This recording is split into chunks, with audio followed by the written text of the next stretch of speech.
IPL highest salary records.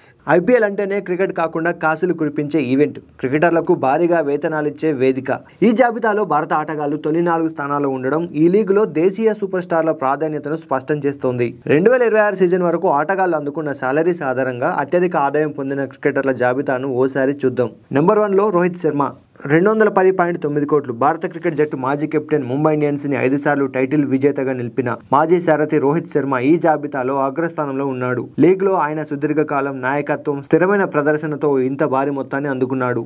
209.2 కోట్లు. Royal Challengers Bengaluru మాజీ captain, star batsmen Virat Kohli స్వల్ప తేడాతో 2వ స్థానంలో ఉన్నాడు. లీగ్ లో ఒకే ఫ్రాంచైజీకి ఎక్కువ కాలం ఆడిన ఆటగాళ్లలో ఆయన ఒకటిగా నిలిచాడు. 192.84 కోట్లు. చెన్నై సూపర్ కింగ్స్ కి 5 ఐపీఎల్ టైటిళ్లను అందించిన కెప్టెన్ కుల్ ఎంఎస్ ధోని 3వ స్థానంలో నిలిచాడు. అతని అపారమైన అనుభవం, నాయకత్వ సామర్థ్యం, ఆటపై ప్రభావం ఆయన వేతనాన్ని భారీగా పెంచేలా చేశాయి. 139 కోట్లు. చెన్నై సూపర్ కింగ్స్ భారత జట్టు star all rounder Ravindra Jadeja 4వ స్థానంలో నిలిచాడు. ఆయన ఆల్ రౌండ్ నైపుణ్యాలు, బౌలింగ్, బ్యాటింగ్, అద్భుతమైన ఫీల్డింగ్ జట్టుకు విలువను పెంచాయి. 125.25 కోట్లు. Kolkata night riders West Indies mystery spinner Sunil Narayan ఈ జాబితాలో 5వ స్థానంలో ఉన్నాడు. విదేశీ ఆటగాళ్లలో అత్యధిక ఆదాయం పొందిన వారిలో ఆయన ఒక్కడు కావడం విశేషం.